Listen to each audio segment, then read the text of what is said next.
Failed to activate your new iPhone 12 or stuck on it? May take a few minutes to activate your iPhone. Connect it to the computer.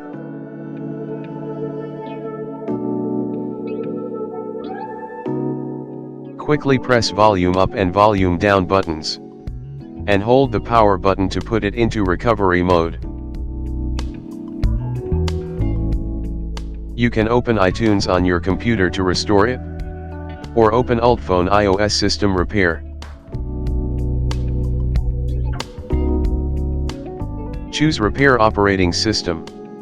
Click Fix Now. Download the firmware. Press Repair Now button.